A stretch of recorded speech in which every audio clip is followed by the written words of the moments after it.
अपने husband David की pant को चेक करती है तो उसमें एक मैच बॉक्स मिलता है। हालांकि डेविड स्मोकिंग नहीं करता, पर वो पूछती है क्या तुमने स्मोकिंग करना शुरू कर दिया। डेविड इस बात को मजाक में टाल देता है और हमें बाहर दिखाया जाता है कि एक बार फिर से इलेक्ट्रिक तूफान शुरू हो गया है। ठीक वैसा ही तूफान जैसा आज से 25 साल पहले शुरू हुआ था। और रात को जब वीरा सो रही होती है तो अचानक से उसे टीवी की आवाज सुनाई देती है। जब वो उस कमरे में जाती है जहाँ पर पहले यानी कि 25 साल पहले निकोल रहा करता था, तो वो देखती है कि निकोल का टीवी अपने आप ही चल गया। पिछले 25 सालों से वो टीवी, उसका कैमरा, उसकी हर एक चीज यहीं पर होती है। वो उस कैमरे में देखती है कि निकोल का वीडियो चल रहा है और जब वो कैसेट चेक करती है तो कैसेट अपनी जगह पर होती है। ये देखकर वो हैरान हो जाती है क्योंकि बिना कैसेट के वीडियो नहीं चल सकता। टीवी के ऊपर कैमरा भी होता है। वो उस कैमरा को ऑन करती है और जैसे ही कैमरा ऑन होता है, टीवी के अंदर जो निकोल होता है वो भी उसे देख पा रहा होता है। दरअसल तूफान की वजह से टीवी के जरिए यहाँ पर दो अलग अलग टाइम लाइन्स जुड़ चुकी हैं। जो एक 2014 है जहाँ पर वीरा टीवी के अंदर निकोल को देख रही होती है और दूसरी होती है 1989 जहाँ पर निकोल टीवी के अंदर वीरा को देख पा रहा होता है। ये दोनों के दोनों हैरान होते हैं और सबसे हैरानी की बात ये होती है कि ये एक दूसरे की आवाज सुन सकते हैं। निको बहुत ज्यादा हैरान होता है क्योंकि जिस कमरे में वो वीरा को देख रहा होता है इस वक्त वो उसी कमरे में है, यानी कि वो उसका कमरा है। और तभी उसे अपने पड़ोस से चीख की आवाज आती है। वीरा समझ जाती है कि इसी चीख की आवाज को सुनकर वो अपने पड़ोस के घर पर गया था जिसके बाद उसका एक्सीडेंट हो गया था। वो उसे कहती है कि तुम वहां पर मत जाना, नहीं तो तुम्हारी मृत्यु हो जाएगी। और वो उसे न्यूज़पेपर का आर्टिकल भी दिखाती है और कहती है कि तुम्हारी इसी दिन रात को घर से बाहर निकलने की वजह से गाड़ी से टकराने से मृत्यु हो गई थी। मैं फ्यूचर से हूँ, मुझे सब कुछ पता है। पर निको उसकी बात नहीं मानता और वो घर से बाहर निकल जाता है और तभी उसके सामने से गाड़ी निकलती है। ये वही गाड़ी होती है जिससे उसकी पिछली बार मृत्यु हो गई थी, लेकिन अब क्योंकि वो वीरा से बात कर रहा होता है इसीलिए उसे लेट हो जाता है और गाड़ी निकल जाती है जिससे उसकी मृत्यु टल जाती है। यानी कि वीरा की वजह से निको बच गया।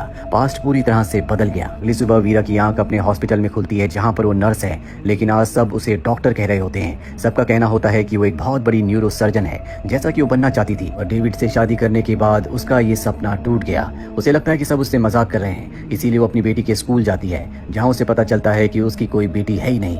वो अब पूरी तरह से परेशान हो चुकी है। इसीलिए वीरा अब अपने हस्बैंड डेविड के ऑफिस जाती है। डेविड कहता है कि मैं तुम्हें इतना ही जानता हूँ कि एक बार तुमने मेरे ब्रेन का ऑपरेशन किया था, इसके अलावा मैं तुम्हारे बारे में कुछ नहीं जानता। मैं किसी और के साथ एंगेज्ड हूँ। ये सुनकर वीरा को बहुत गुस्सा आता है। उसे कुछ समझ नहीं आता कि उसके साथ क्या हो रहा है। दरअसल उसकी वजह से 1989 में निको की जान बच गई थी, जिसकी वजह से पूरा का पूरा फ्यूचर बदल चुका है। और इस फ्यूचर में, इस टाइमलाइन में उसकी शादी नहीं हुई। वो एक बहुत बड़ी न्यूरो सर्जन है। वही हमें 1989 में दिखाया जाता है जहाँ पर निको की जान बच गई थी, लेकिन फिर भी वो अपने नेबर के घर में जाता है। लेकिन तब तक किलर वहाँ से निकल गया था। वो वहाँ पर बाथरूम में डेड बॉडी को देखता है, पर तभी वो किलर वापस आ जाता है। जिसके बाद वो अपनी वाइफ की बॉडी को गाड़ी में रखकर अपने बूचर हाउस में दफनाने के लिए चला जाता है। यहाँ निको देखता है कि उसके घर के ड्रॉर में उसी के बेस्ट फ्रेंड जिसका नाम ईटर है, जो उसका नेबर भी है, उसकी मॉम का पासपोर्ट है। यहाँ पर हमें पता चल जाता है कि जो किलर होता है उसका ईटर की मॉम के साथ अफेयर होता है। और जब ये एक दूसरे के बहुत करीब होते हैं तो वहाँ पर किलर की वाइफ आ जाती है, जो ईटर की मॉम के ऊपर हमला कर देती है और गलती से उसी की मृत्यु हो जाती है। जबकि ना तो किलर और ना ही ईटर की मॉम उसे मारना चाहते थे। और अब निको को सब कुछ पता है, इसीलिए पुलिस को सब कुछ बता देता है। साथ ही वो ये भी बताता है कि फ्यूचर से एक लड़की ने उसकी जान बचाई जिसका नाम वीरा है।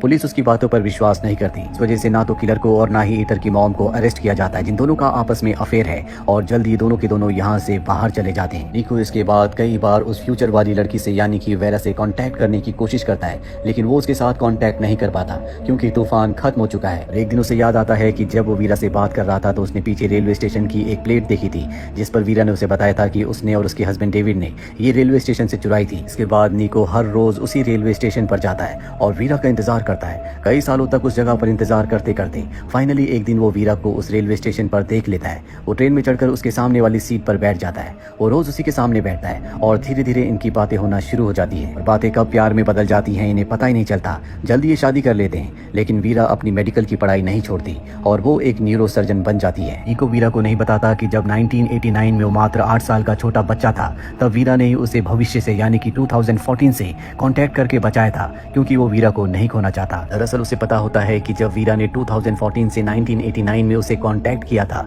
तो उसकी दुनिया पूरी तरह से अलग थी। डेविड नाम का कोई उसका हस्बैंड भी था, पर साथ ही उसे इस बात का भी एहसास होता है एक ना एक दिन वीरा को सब कुछ याद आ जाएगा। अभी वो दिन नहीं आया होता जिस दिन वीरा ने 2014 से 1989 में उसे कांटेक्ट किया था। दरअसल वो इलेक्ट्रिक तूफान वाला दिन था जो कि 72 आवर्स तक चलने वाला था, जैसा कि 1989 में चला था। और एक रात को वो हॉस्पिटल में सो जाती है और जब वो सुबह उठती है तो उसे अपनी दूसरी जिंदगी यानी कि जो टाइम लाइन उसकी थी वो सारी यादें उसके दिमाग में आ जाती है। जिस टाइम लाइन में डेविड उसका पति था, उसकी एक बेटी भी थी जिससे वो बहुत प्यार करती है। साथ ही उस टाइम लाइन में वो एक नर्स थी, पर इस टाइम लाइन में वो न्यूरो सर्जन है जो भूल चुकी होती है। सबसे पहले वो अपनी बेटी के स्कूल जाती है जहाँ उसे पता चलता है कि उसकी कोई बेटी है ही नहीं और ना ही डेविड डेविड से उसकी शादी हुई है। इसके बाद वो पुलिस स्टेशन में जाती है जहाँ पर निको उसके सामने होता है, पर वो निको को भूल चुकी होती है।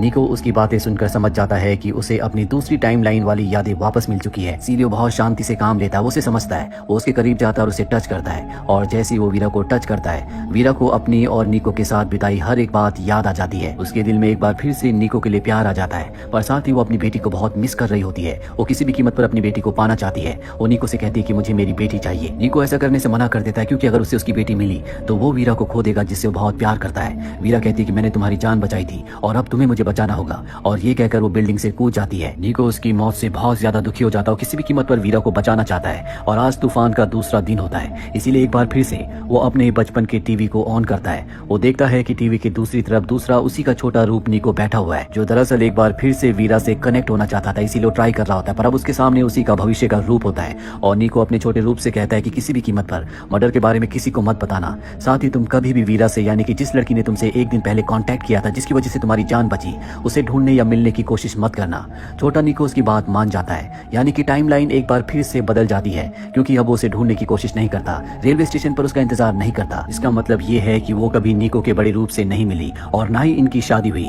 और अब तूफान के तीसरे दिन वीरा की आंख खुलती है और वो देखती है कि उसके साथ उसका हस्बैंड डेविड सोया हुआ है, उसकी बेटी भी है, लेकिन उसे एक दिन पहले जो कुछ भी घटा था वो सब कुछ याद होता है, यानी कि निको के बारे में उसे सब कुछ पता है। उसे ये भी याद होता है कि किस तरह से वो ऊपर से कूद गई थी, और अगर वो जिंदा है इसका मतलब ये है कि निको ने एक बार फिर से टाइमलाइन को चेंज कर दिया। अब इस नई टाइमलाइन में उठने के बाद, जबकि उसे अपनी बेटी और डेविड भी मिल चुका है, वो डेविड के कपड़ों की तलाशी लेती है, जिसमें एक बार फिर से उसे वही मैच बॉक्स मिलता है जो उसे पहले भी मिला था। दरअसल ये मैच बॉक्स एक मोटेल का होता है, जिस मोटेल में डेविड एक लड़की से मिला करता था, और ये बात उसकी पार्टनर को, यानी कि उसकी पत्नी को नहीं पता थी। पिछली टाइमलाइन में उसकी पत्नी कोई और थी, यानी कि वो अपनी पत्नी को धोखा दे रहा था, और इस टाइमलाइन में जब उसकी पत्नी वीरा है तो उसकी जेब में उसी मोटेल का मैच बॉक्स मिलता है, जिससे उसे समझ में आ जाता है कि वो अब भी अपनी हरकतों से बाज नहीं आया, वो उसे धोखा दे रहा है। लेकिन वो इस बात से खुश होती है कि उसकी बेटी उसे वापस मिल गई। तभी वो विंडो से बाहर देखती है, जहाँ पर वो देखती है कि एटर की मॉम और किलर दोनों एक दूसरे के साथ है। इससे हमें समझ में आ जाता है कि 2014 के निको ने अपने छोटे रूप को 1989 के निको को जो बातें कही थी वो बातें उसने मान ली थी।